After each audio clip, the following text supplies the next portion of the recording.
Kita berkumpul ni cuma satu tujuan. Kita cuma nak memuji Allah Subhanahu Wa Taala. Kita cuma nak berterima kasih kepada Allah. Sebab dia beri kita pelbagai nikmat daripada dulu sampai hari ini. Siapa duduk sini rasa Allah sedang lihat dia? Siapa rasa Allah sedang lihat dia? Angkat tangan. Main banyak angkat tangan ni malam-malam ni. Siapa rasa Allah tengok dia? Jadi tuan-puan sekalian, orang beriman ni, dia buat apa sahaja dalam dunia, dia rasa Allah sedang tengok dia. Dia mendengar, dia rasa Allah yang beri izin dia untuk mendengar.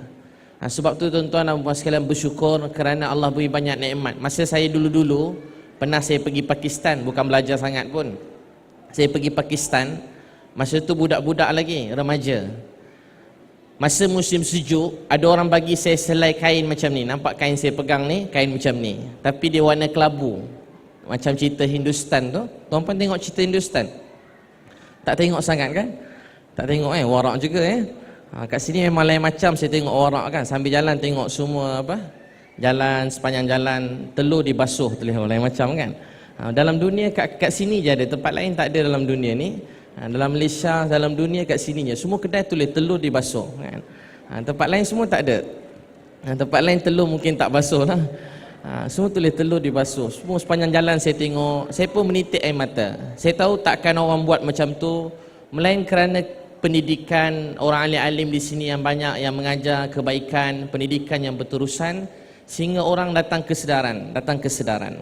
Jadi tuan-tuan dan puan-puan sekalian, masa saya belajar dulu, ada orang bagi saya selai kain macam ni. Masa tu musim sejuk.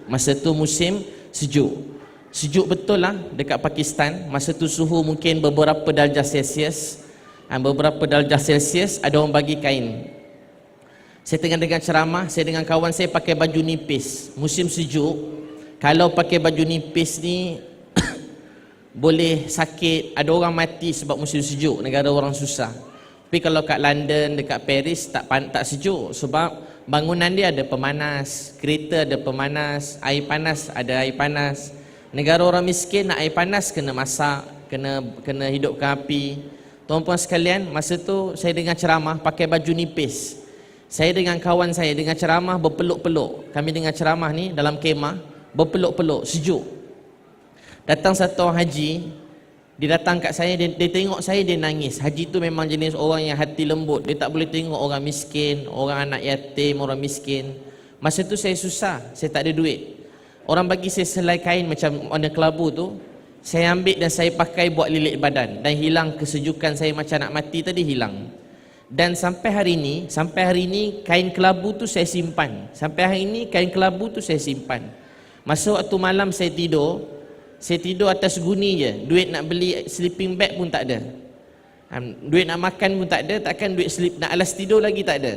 Datang satu orang haji, dia jumpa saya, dia kejut saya tidur atas guni, dia bagi RM50. Dia kata, "Dek, engkau pergi depan tu, ada kedai 24 jam jual alas tidur yang dalam dia ada bulu-bulu. Kau beli yang RM50, yang tu tebal." Saya pun ambil duit tu, saya beli alas tidur. Sampai hari ini saya simpan kain kelabu tadi dengan alas tidur tadi. Dan masa saya belajar dulu, ada orang tolong bayar saya punya belajar. Semenjak bapak saya bankrupt, ada orang belajarkan, tak ada orang tahu. Saya pun tak tahu siapa.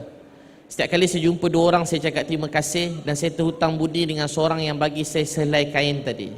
Tuan-puan sekalian, kalau orang bagi kita selai kain, kita boleh ingat. Orang bagi kita satu alas tidur, kita boleh ingat. Takkan Tuhan yang bagi semua nikmat daripada dulu sampai hari ini, bagaimana kita boleh hidup dalam dunia tanpa merindui Tuhan kita? Bagaimana kita boleh hidup dalam dunia tanpa berterima kasih kepada Allah yang jadi segala-galanya? Sebab tu tuan-puan depan saya tak tahu nak cakap macam mana, tapi tuan-puan semua ialah manusia yang paling bertuah dalam dunia ni. Kalau tuan-puan nak tahu, tuan-puan ialah orang yang paling berbahagia dalam dunia ni. Tuan-puan semua depan saya ialah orang paling bertuah, yang teramat beruntung. Tak ada perkataan yang boleh saya nak ungkapkan, tapi tuan-puan lah orang paling beruntung, bertuah, sebab tuan-puan semua kenal Allah sebagai Tuhan. Sebab ramai orang dalam dunia, dia diberi nyawa, diberi roh, diberi mata untuk melihat, diberi telinga, diberi kaki, diberi pakaian yang cantik, diberi tempat tidur, diberi makan minum, pekerjaan, diberi anak, diberi isteri yang baik, diberi suami yang baik, diberi mak ayah yang baik, diberi anak, diberi pernafasan, diberi kesihatan, diberi umur yang panjang, tapi dia tak kenal Tuhan yang bagi semua ni. Sebab tu nikmat yang terbesar dalam dunia ini ialah mengenal Allah sebagai Tuhan. Nikmat yang terbesar dalam dunia ni mengenal Allah sebagai Tuhan. Untuk tu belajar terima kasih kepada Allah.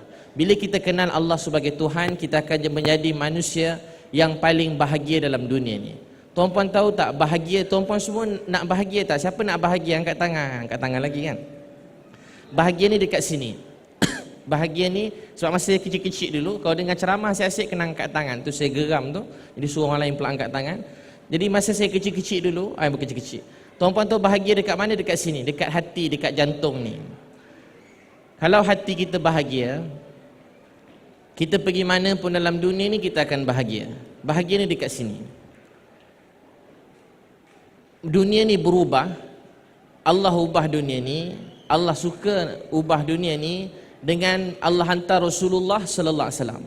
Allah tak hantar seorang raja yang sangat kaya, tak. Rasulullah bukan raja. Allah tak hantar Rasulullah orang biasa, orang maksud saya dia lahir daripada kaum yang biasa. Dia bukan anak raja Rom, bukan anak raja Parsi. Dia bukan badan besar, lebih besar daripada semua orang, atau dia lain daripada semua orang, tak. Dia manusia. Tapi dia memiliki satu kelebihan yang semua orang setuju. Apa dia? Dia ada tangan, kaki macam kita semua. Tapi yang membezakan benar-benar Rasulullah SAW dengan kita semua ialah dia mempunyai hati yang sangat bersih. Dalam dunia hari ini ramai manusia, tapi kurang orang yang punya hati yang betul, hati yang bersih seperti hati Rasulullah SAW. Ramai orang, macam-macam kulit, macam-macam bangsa, macam-macam keturunan, macam-macam gaya bercakap, macam-macam boleh kita sebut. Tapi tuan-puan sekalian, dah kurangnya manusia yang mempunyai hati bersih macam Rasulullah sallallahu alaihi wasallam. Dengan jiwa yang kuat beriman kepada Allah, orang yang paling kuat iman ialah Nabi.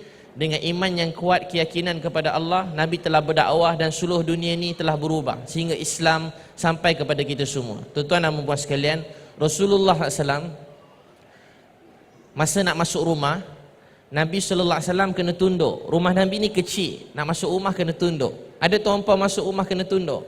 Rumah Nabi kena tunduk. Nabi kalau nak solat malam, Nabi kena ketuk kaki Aisyah. Aisyah lipatkan kaki, baru Rasulullah SAW dapat sujud. Bila Nabi SAW nak sujud kali kedua, Nabi ketuk lagi kaki Aisyah. Aisyah lipatkan kaki, baru Rasulullah SAW dapat sujud. Rumah yang sangat kecil, gelap, sempit. Tapi daripada rumah yang paling gelap, kecil, sempit ini, cahaya dalam hati Nabi telah sampai ke dalam hati kita semua. Hari ini kita mempunyai rumah yang besar. Saya pun rumah saya besar jugalah. Ada rumah besar, ada kenderaan yang baik. Tapi tuan-puan sekalian, kita tak ada macam Rasulullah sallallahu alaihi wasallam. Hati yang benar-benar mengenal Allah dan mengenal Nabi sallallahu alaihi wasallam. Sebab tu kita belajar kenal Allah SWT. Kenal Tuhan kita. Suka sebut nama Allah, cinta untuk sebut nama Allah. Rasulullah SAW dalam Bukhari, masa nak wafat, Nabi kata, "Ya Allah, ampuni aku, rahmati aku, dan temukan aku dengan Ar-Rafiqil A'la." Nabi kata, "Ya Allah, ampuni aku, rahmati aku, dan temukan aku dengan Ar-Rafiqil A'la." Dulu kan kita dengar bulan Ramadan, semua hadis kata apa-apa kelebihan, barang siapa berpuasa iman dan ihtisab, bangun malam dengan iman dan ihtisab, menanti Lailatul Qadar dengan iman dan ihtisab, diampunkan semua dosa-dosa dia yang lalu. Saya mula-mula dengar, saya kata tak ada kelebihan lain ke masa kecil-kecil dulu? Kenapa kelebihan ni macam biasa je, diampunkan dosa? Bagilah yang special sikit masa budak-budak. Tapi rupa-rupanya orang yang tanda seseorang berada atas jalan yang betul, orang yang semakin dekat dengan Allah, dia semakin mengharapkan keampunan daripada Allah SWT. Orang yang semakin dekat dengan Allah, dia sangat nakkan keampunan Allah. Yang Rasulullah SAW tak ada dosa. Ya tuan-tuan dan puan sekalian, untuk itu kita berusaha. Tujuan hidup kita ialah redha Allah SWT. Kita nak Allah sayang kita, Allah maafkan kita semua.